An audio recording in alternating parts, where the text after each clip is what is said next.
as Tom Petty was singing. Anyway, you're listening to your hometown station, AM-1220 KHTS. It's the Gazette Radio Hour with Doug and John. For all you need to know to be in the know, it's the radio digest version of the Santa Clarita Gazette newspaper. Now, we have exciting news, Doug. What? One of the friends of the show, guy who's been on from probably the inception. Yeah. He's really, he's been around for a while. Announced last night officially that he's running for city council. Really? Yeah, I invited him on. I hope that's okay. You didn't tell me? I did. You didn't see the memo? Alan Ferdman? I mean, the Alan Ferdman on our radio show. I would never say no to that. I know. It's prestigious. He's going to come on and tell us why he's running for city council again. What defect does he have in his brain that's forcing him to put him through this again? Oh, is he on the line? Alan, you're there, right? Yes, I am. So, what on earth is making you do this again? Well, I tell you what, you got to put yourself out there. Is a challenge, but when I've gone through this last couple of years and I've watched the billboard issue and the council just kind of pushing off the residents and their voices, I thought, no, I got to do it again. Yeah. I've got to get ready and try to help the community out one more time. So what do you think the big thing's going to be this time around? Well, I think that there's going to be quite a bit of issues about traffic. Everybody is complaining about it and what we can do to solve it. The second thing, of course, is what we perceive to be backroom deals where things just seem to pop up and our money seems to be spent in places we didn't know that it was going to be. And lastly, the crime is up. We've had homicides up, and we have public safety issues we need to address. Yeah, it seems like, from my viewpoint at least, it seems like the city is always a little bit behind public reaction, public desire. Maybe they get out in front of things a little bit, don't you think? Yeah, I think for a big portion of that is outreach. I mean, you have to do real public outreach, not just publish a press release that you made a decision, but involve the public really in the decision-making process. I've gone to a lot of the meetings that so-called that we're going to get public input, and they basically tell you what the city wants to do as opposed to try to gander what the public wants. And I think that's an important distinction, something we need to get a lot better at. Alan, is there any specific thing you're thinking about, any situation where that happened? Well, I mean, even in areas where I think that the city was made some good leaps forward, like when we were talking about the community center. Really, we don't want to see a bunch of drawings where we put red, yellow, and green stickers on things. We need to kind of realize that the community has some real good thoughts and so forth, and let's do some real outreach and try to find out what they want. And that way, they won't surprise them, and probably won't get as much pushback as well. So, all right, so Alan, you ran last time. You were, 200 votes, 200 some odd votes short? 104. Okay, I wasn't sure of the exact number. What did you learn from that last election that you're going to change or do differently or learn from during this cycle? Well, you know what, that's a good point. I mean, the fact is it was the first campaign that I was really deeply involved in, and that we did miss some opportunities with mustering our volunteers and not doing enough phone banking and precinct walking. And we're going to make sure that doesn't happen this time so that we can get our message out, especially in areas of the city where we're not too well known. So, so we're going to apply all the lessons and all the things that we've learned in the last campaign to making this one even more successful, and hopefully end up with a seat in the front of the group there at the city council meeting. All right, you know the question I have to ask. Are you ready for this? This is going to be a tough one. Who is Alan Ferdman? What? Who is Alan Ferdman? Well, Alan Ferdman's a long-term resident of Santa Clarita who just wants to end up serving the public and making our community even better. I mean, I've been here a long time, raised children. It's been my community, and it's my time to give back. Yeah, that was the joke, because that was there were some signs that mysteriously appeared during the last election. That was the big slogan. Who is Alan Ferdman? It seemed to be all over Valencia. Who put those signs up? We're not sure exactly. But I thought that was actually a pretty funny joke there, Alan. And you answered it perfectly. I think that you make a great city councilman for whatever that's worth. Well, thank you. I do like the fact that you're kind of thorough. Where can people get more information in your campaign and who you are and what you are, and how do they get involved if they want to?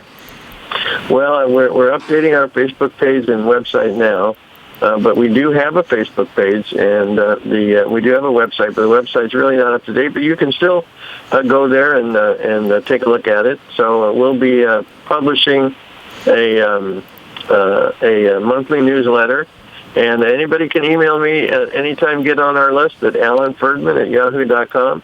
And I'd be happy to put them on our list so they can see the monthly newsletter and learn about all of the opportunities to volunteer.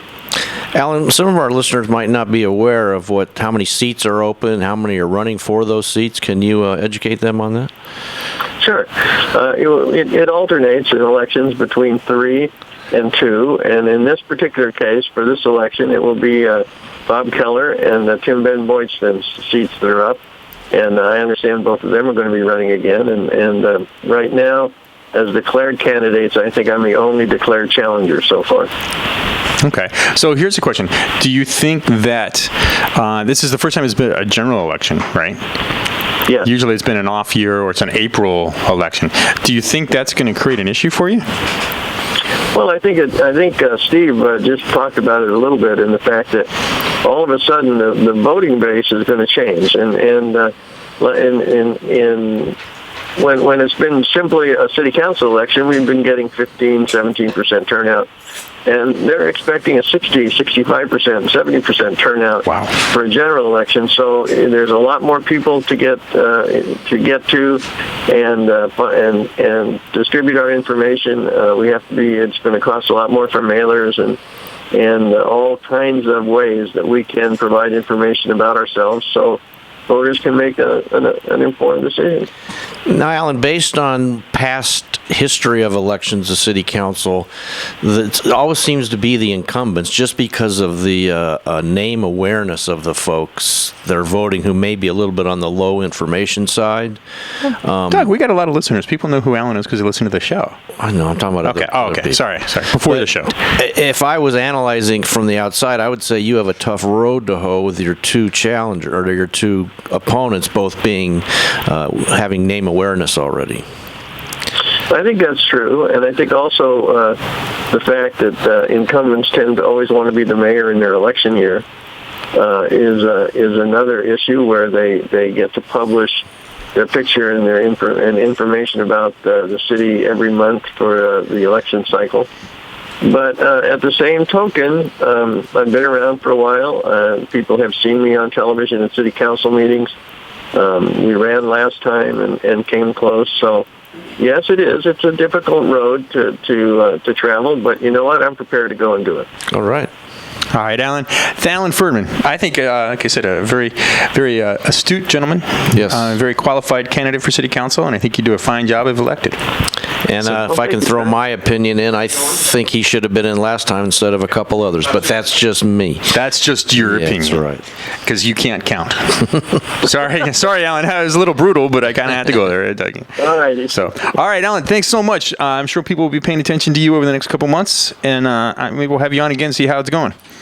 Well, thank you very much. I'm looking forward to talking with you again. All right. Thanks Alan Ferdman, City Council candidate, nominee, potential person. Made it official last night.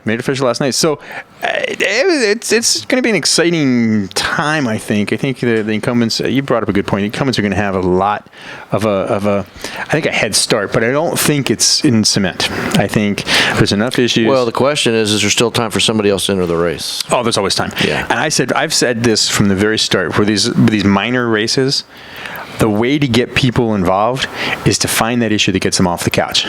Okay? I'm going to go in there and I'm going to vote for president. That's going to be big. Okay? I'm going to go in there and I might vote for Congress. That could be big. After a while, I might vote for a proposition or two. But man, I'm going to get bored in that voting booth. I may just poke holes. Yep. What you need that resounding voice, that name recognition, that's the issue that I like this guy on. I'm voting this issue, and this is important to me. And if you can't find that, then it's going to be real tough. But you're right. You've got to create that awareness, that motivation. Yeah. So if Mr. Ferdman does want to prevail, he needs to somehow capture that. And you know, he's a very smart man. Yes, he is. As am I, because I went 4-0 my football picks. Oh, yes, it's that time. It's football time. Hopefully we have everybody on, right, Kyle? We have everybody on. We better have everybody on. Brandon? Brandon speaking. Who am I talking to? Yeah, Brandon. Hey, Brandon, did you happen to check the football scores this week? I actually didn't. I didn't catch it in my morning coffee. Would you like me to review for you? I'd be happy to. You know what? I know you're dyslexic, so I'd rather not. Well, I was going to ask you a question. It's a real important. Now we also have our Mr. Sports, Mr. Chapman, on the line, right? Mr. Chapman, you're there. Yeah, we're going to call you Mr. We're going to call you Mr. Sports because we can't figure out how to say your first name. It's Kier. Is that the way to say it? Kier. Okay. Like gear. We said it right. Like we said it. We butchered it last week. We butchered it last week. Just call him Jim. No, we'll call you Mr. Sports. I like that better.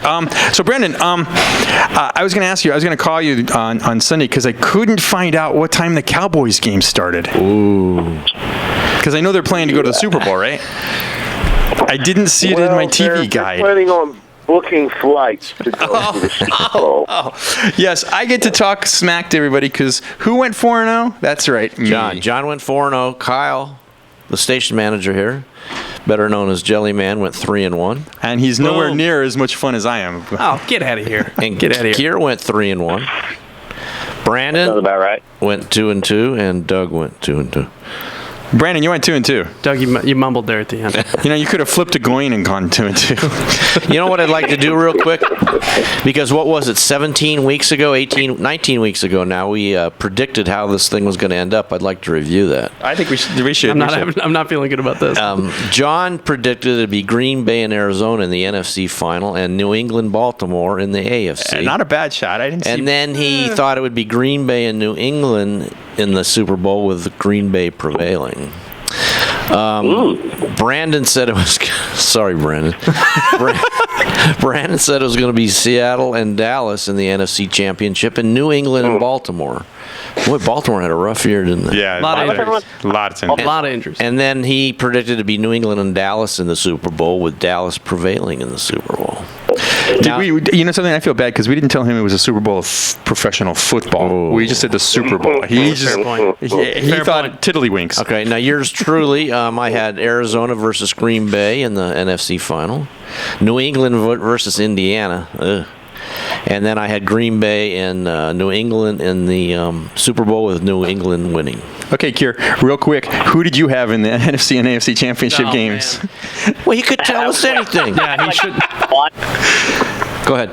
Let me think. Well, obviously I'm going to say New England since they are my favorite team, as well as they are with the Jellyman, I'm sure. And then for the NFC, I don't know. Let me think. I probably thought Seahawks and I don't know, Green Bay. Seahawks and Green Bay sound like a fun matchup at the time. Obviously, it's not what happened now. So at least he's honest. Okay. Right. No, but nobody picked Carolina. I would have, just so you know, if I was in Kier's situation, I would have gone Carolina, Arizona, and New England. I probably would have lied. I would have gone low road there.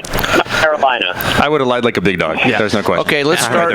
Let's start with the first game that's going to be noon on Sunday, and that's New England at Denver at Mile High Stadium, or whatever they call it now. Okay, I'm not a betting man. Is it Mile High now? I don't know. It is in Mile High. Or Safeco. Safeco? Yeah, but it's still Safeco is in Petco. No, that's. I thought Safeco was in where they play baseball in Seattle. It's. Oh, I can see it. It's the sporting goods store. It's the one we don't have up here. Sports Authority. Thank you. It's the one we don't have. But it's still a mile high. Yeah. Well, probably not. Okay. Here's the deal. The betting line opened at 3.5. Okay, and they moved the line to 3. Right. What that means to me is Vegas is going, oh, come on, suckers, bet the underdog, please, bet the underdog, please. That means the favorites are going to win big. The big guys know. I think it's not even close. New England is going to win going away. There's analysis for you, ladies and gentlemen. Thank you. Are you done? Are you leaving? Is that a walk-off? I'm dropping the mic. Is that a walk-off? See you, John. All right, Brandon, who are you going with? New England. Because I think so. Now, you know it's in Denver, right? I do, but it's hard to bet against a Super Bowl champion. Okay. It's just how it is. The Broncos have won the Super Bowl before, too. Long time ago. You mean current Super Bowl Yeah. champion. Okay, I got you now. All right, Kyle. Denver. Okay, so Tom Brady's 2-6 lifetime in Denver, right? Yeah. He does not play well in Denver. Doesn't play well in Denver. Apparently. But I don't think Peyton Manning's. I don't think last week showed me anything that was great. Even with the 6 drops, I didn't see anything great. I think the Patriots were a lot healthier than they led on to believe. Mm-hmm. And when you have Gronk, Tom Brady, and the hoodie, they're the best in the biz. The hoodie. I'll admit, Belichick, man. I'll admit, I really like Denver's defense, though. I do like Denver's defense, but you got to score points, and I don't know if this may be the best front seven that Bill Belichick's ever had. Yeah. And so I gotta go. As much as I'm gonna Patriots, I'm gonna say it. I'm gonna mumble like John does. You know what's gonna happen when he does his record. You know what's going to happen Patriots. is hang on, everybody. I have to do this for Kyle. There's going to be a play. Don't do it. Where it's almost looks like a forward pass, Get outta here. but it's going to be a tuck, and your team is going to recover. This is upsetting. And it's not going to be a forward. It's going to be a ruled an incomplete pass. This is Wasn't that the 10-year anniversary of the tuck rule? Just All right, let's go with. I guess we're calling him Mr. Sports now. Mr. Sports, who are you going with? All right, do you want a real answer or do you want like a conspiracy theory answer that I came up with? Oh, the conspiracy. yeah, conspiracy theory. There's no question. Okay. All right, so if we were talking real, I'm going to say New England, but in my conspiracy theory, I think that they're trying to set up a Peyton Manning winning the Super Bowl and retiring type situation. Oh, the walk. So I'm saying that the Denver Broncos are going to win this game just on pure paranoia. Wow. I dig that. Now, am I putting this down? I mean, is this who you're Put it down. Okay. Put it down. down. Put it down in pencil. Yeah. I got Mr. Sports' back. Yeah. Boy, I don't know. I'm torn. I'm really am. Just wait till the next game, Doug. Yeah, I think I think Denver's going to find a way. Because you're right. You're saying how Tom Brady struggles in Denver. He does. I like it. It's a tough call because that defense is really good. So I'm going Denver. I'm enticing you to be wrong. All right. Just call me Vegas. Now the game I'm already losing sleep over. Arizona at Carolina. Are you going? I wish. You used to be a season ticket holder. I would, but the weather's too bad. Oh yeah. From here to we're going to Carolina. He doesn't want to- yeah. You should go to Arizona to watch it. Arizona's fine. And Arizona usually flies in 2 days early on Eastern Time Zone games, and they waited till tomorrow because of the weather. No, I did because we talked last night, and I thought the storm was, all you hear about the snowstorm is Mid-Atlantic. North Carolina is not Mid-Atlantic, just for everybody out there. Inch of ice It today. could be ice and rain and freezing rain. Well, on Sunday, no, it's supposed to be clear and cold. Between now and then, Yes. they could have snow and Yes. freezing I hope rain. the it's gonna be a field's mess. covered. The field is going to be a mess. Yeah. So once again, I'll go first. Sticking with the theory, I'll go first, Brandon, because I'm in first place. Okay. What's my name again, Brandon? No swearing on the radio, Brandon. Yeah. Once again, the line was 3.5. It moved to 3. Vegas saying, "Go ahead, suckers, bet the underdog. I double dog dare you." As much as I hate to say it, Carolina. Oh man, Brandon.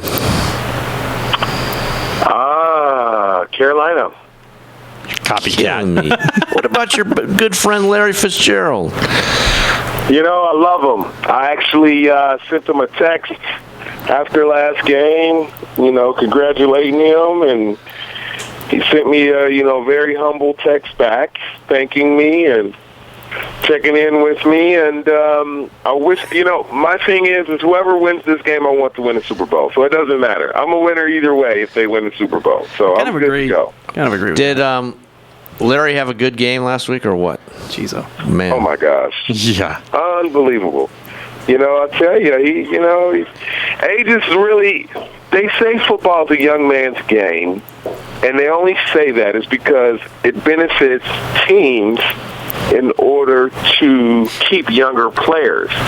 But, far as being aging and the whole nine, if you keep your body together, the mental capacity is just far as outweighs so much more than and he showed a lot of that. All right, we're up against the clock, guys. Mr. Sports.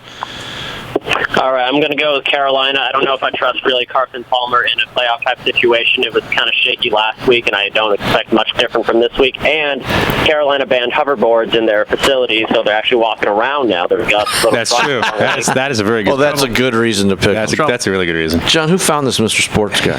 I like Mr. Sports. So far, he's picked with me on both instances. All right, I got to go with Arizona. Even though if I was betting money, it'd probably be Carolina. But with my heart, I got to go with Arizona. Arizona. Yeah. All right. Arizona. I hope Arizona wins for you. Oh, yeah, in fact, to ask you, Kyle. Yeah, Arizona. Arizona. In case you were wondering. No, he's going to write it. He doesn't write it down. He just pretends. Yeah. Grief. And then, you went 0-4. Sorry. All right. So, gentlemen, I think what we'll do is we won't talk football next week. We'll wait for 2 weeks, and we'll have our Super Bowl special. Maybe we'll do a baseball preview next week. Mr. Sports, we'll have you on for NBA and alike, okay? Yeah. Baseball, you gotta be kidding me. Not you, Brandon. Brandon, you're done, baby. All right, you've been listening to the gentlemen. Thanks so much. Thank you, guys. The Gazette Radio Hour with Doug and John on AM-1220 KHTS, Santa Cruz hometown station. We're back next week.